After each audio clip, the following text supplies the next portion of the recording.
sobre todo veía que este enfoque de las metodologías ágiles y de Scrum concretamente nos hacían tener otro punto de vista a la hora de afrontar los proyectos, ¿no? Yo me acuerdo cuando antes no estábamos en un contexto ágil y yo era jefe de proyecto y me pedían estimaciones y yo me decía, pero ¿yo por qué tengo que estimar esto si seguramente hay alguien que está dentro del equipo, un arquitecto, un desarrollador, cualquiera, lo va a saber estimar mejor que yo, ¿no? Porque me chocaba un poco, ¿no? Entonces, a la hora de tener enfoques como este, ¿no? En el que más o menos todos tenemos la misma responsabilidad, hay un liderazgo emergente, ¿no? Cada uno da un paso hacia adelante en el momento en el que tiene los skills necesarios para resolver el problema. Pues me encajó un poco con mi forma de pensar, ¿no? Dije, bueno, pues esto es más coherente, ¿no? Es más coherente que yo, que no sé quizá sobre una determinada tecnología, pues que no sea yo el encargado de hacer una estimación, por ejemplo. Es más coherente que se lo pregunte al equipo o que lo veamos entre todos para que cada uno dé su punto de vista, ¿no? Yo creo que sobre todo eso es lo que más me encanta. Yo lo viví desde otro punto de vista, ¿vale? Yo empecé a conocer las metodologías ágiles directamente como desarrollador, ¿vale? Lo cual tengo otra perspectiva, ¿vale? A mí yo sufrí las metodologías tradicionales, viví las metodologías ágiles, ¿vale? Y para mí supuso un cambio de tranquilidad, de poder irme a casa con mi trabajo del día realizado, sabiendo con qué podría trabajar mañana, ¿vale?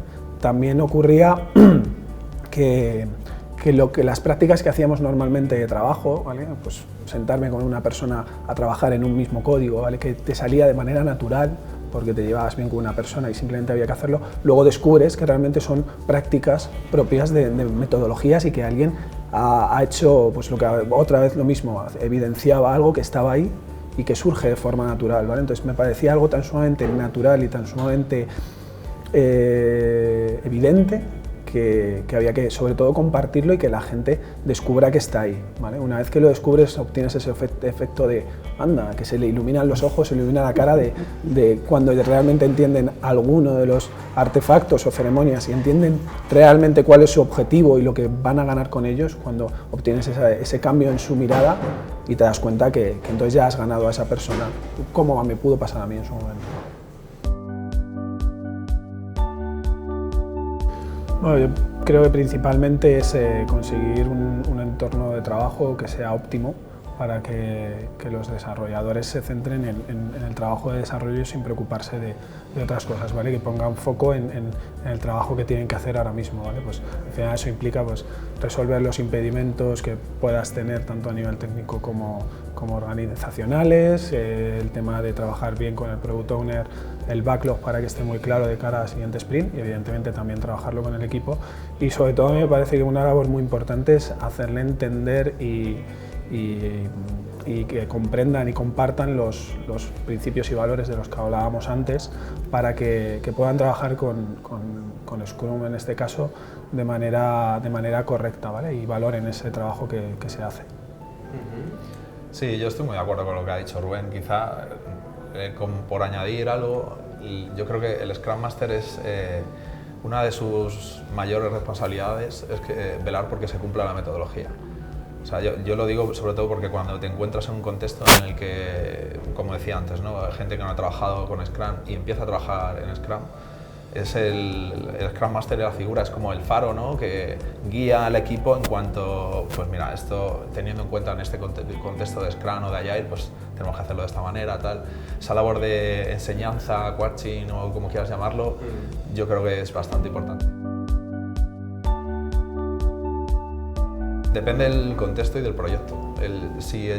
Yo lo que me he encontrado, ¿no? Si estás con un equipo que ya ha trabajado con Scrum y que sabe más o menos cómo funciona la metodología, yo creo que ahí el foco está en resolver impedimentos, sobre todo. Nosotros en el contexto de Viva y del banco de BBVA tenemos muchas dependencias externas y lidiar con eso es una de las cosas que yo creo que más, por lo menos a mí, más tiempo me quita. O sea, sobre todo mucha comunicación, lidiar con conflictos y demás. Sí.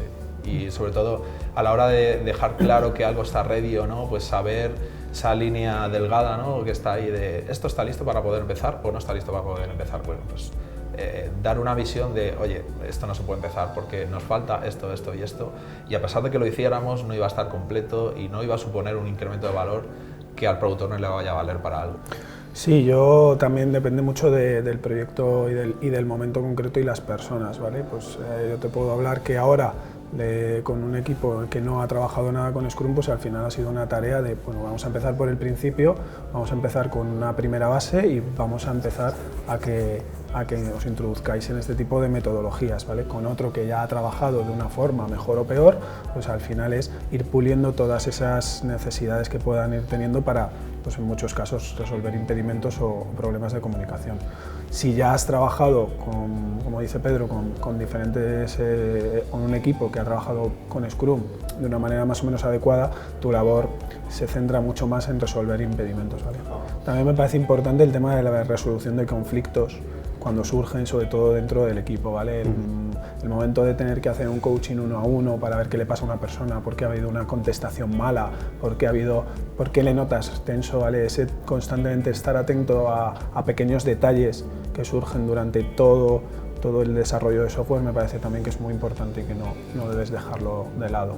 Sí, yo creo, sobre todo también el riesgo que te encuentras con un equipo que ya ha trabajado con Scrum o medio ha trabajado y cuando encuentras que cada uno tiene una visión diferente y tienes que un poco hacer una labor, ¿no? De, bueno, vamos a ponernos de acuerdo en qué es esto de Scrum, ¿no? Vamos a explicarlo bien y vamos a tener toda la misma visión porque para algunos puede que sea hacer dailies y retros solamente y para otros puede que sea hacer plannings y hacer planning poker, por ejemplo, ¿no? Bueno, pues vamos a ver que quizá esta visión está equivocada, tal, ¿no? Entonces, y luego que al final en el mundo en el que nos movemos, en el sector que nos movemos, que es el de la informática, mucha gente es muy cuadrada, está acostumbrada a no me saques de esto porque si me cambias una herramienta o me cambias la hora, me descolocas el mundo y te voy a decir yo lo hacía de esta otra forma y me gustaba más y como a mí me gustaba más al resto me da igual, ¿vale? Entonces lidiar en ese día a día de tener que estar intentando enseñar, al final es enseñar y educar, de decir vamos a decidirlo entre todos, vamos a tener esa cultura de grupo, cultura de equipo, ¿vale? Porque si no estamos todos juntos y pensamos parecido o igual, no vamos a conseguir sacar nada adelante. Yo destacaría esa parte de cultura de equipo. Cultura de equipo. Sí, porque al final, si no hay equipo, te va a ser muy complicado y vas a tener que estar entrando en conflictos, a separar o incluso ver si tú mismo eres foco del conflicto. O sea, esa parte es súper importante. Vale, como Product Owner yo tengo ahora mismo dos visiones diferentes que tengo que unificar en el Product Backlog. Por un lado tengo que atender a todos los stakeholders, tengo que saber qué es lo que quieren, con qué prioridad, por qué necesidades son realmente las que tienen detrás y en este caso además me está gustando mucho porque son muy diversos stakeholders y cada uno, pues entre ellos hablan también, pero está muy chulo. Todo eso lo tengo que llevar al Product Backlog y luego tengo que hacérselo entender al equipo, ¿vale? Tengo que explicarlo y trabajarlo con ellos. Sí, yo creo que conocer a las personas es el primer paso. Te encontrarás con gente que ya ha trabajado en otros contextos y que más o menos tiene una opinión y habrá gente que deseará que tú le digas de qué forma quieres que trabaje. Entonces, el balancear entre todos estos puntos de vista yo creo que es una labor bastante difícil y que seguramente es sujeta a mejorar. Es decir, seguramente se llega a un acuerdo, un poco lo que decíamos antes, empiezas a trabajar de una manera y luego haya que modificarla porque haya que ajustar determinadas cosas de todo lo que se ha definido. Pero sí, yo creo que conocer a las personas y el contexto del proyecto pues por ejemplo, el contexto del proyecto para saber cuántas dependencias y de qué tipo son y cómo te la vas a encontrar, cómo vas a lidiar con ella, quién te puede ayudar, quién no te puede ayudar, ¿no? Yo creo que son dos primeros pasos esenciales. Yo siempre suelo articular hago dos movimientos, ¿vale? Uno es a nivel individual con cada integrante del equipo, ¿vale? Independientemente de si sea un equipo que empieza de cero o un equipo que ya está trabajando, simplemente para conocerles. Me parece muy importante hablar con ellos individualmente las expectativas que tienen tanto de la metodología como de mi rol, como de ellos mismos y de sus compañeros, ¿vale? Entonces, siempre trabajo eso. Y luego hago un segundo movimiento, una segunda sesión ya con todo el equipo, una vez que se ha hecho esto, ¿vale? Para hablar un poco más de metodología y para llegar a un consenso de las expectativas que tienen como equipo, tanto de lo mismo, de ellos mismos, de a lo mejor otros roles que puede haber, como puede ser un Product Owner, del Scrum Master y de la metodología como tal, ¿vale? De manera que esa propia sesión luego ya la utilicemos para para ese primer acercamiento, esa primera educación a lo que realmente queremos conseguir con un Scrum al uso, ¿vale? Un Scrum a lo mejor de libro, ¿vale? Para luego ya intentar con el tiempo modificarlo, mejorarlo y aplicar lo que crean conveniente. Yo lo que he oído algunas veces, yo nunca lo he hecho, ¿vale? Pero he oído muchas veces de gente que entra a un equipo que ya existía y lo primero que hace es una retro. Hace una retro y pone dinámicas dentro de esa retrospectiva para que un poco tenga una especie de termómetro de ver un poco en qué estado de ciertas cosas se encuentra la gente del equipo.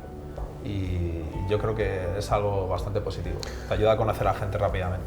Pero ahí tienes que identificar también al principio quizá el hecho de que habrá perfiles que sí que puedan ser colaborativos en una retro, entonces a mí a veces puede estar genial, porque al final es una sesión que articulas, que además tiene el factor de borrón y cuenta nueva, empezamos a hacer algo diferente, pero el problema está en que aunque tú identifiques a los roles, te puedes encontrar con alguno que no colabore de ningún tipo, ¿vale? Sí, pero te lo va a decir la retro. Claro, pero ese conocimiento que haces inicial, a lo mejor, de hablar con unas propias personas, más a nivel individual, les das también un punto de confianza hacia ti, aunque es como todo, depende mucho de la persona y algunos puedes generar un rechazo muy importante simplemente por el decirles, oye, voy a estar aquí, voy a intentar ayudaros, y ya eso genera rechazo. Pero a lo mejor la retro para gente no iniciada o que no está acostumbrada le puede costar, pero, sí. pero yo creo que tampoco lo he hecho nunca, pero no estaría de más bueno, hago primero la retro y luego ya continúo. Quiero decir, antes de empezar uno a uno, sin nada, quizás lo del tenerlo, el punto de vista de la retro, o sea, yo me imagino que puedes tener desde el que no paró de hablar hasta el que no dijo nada.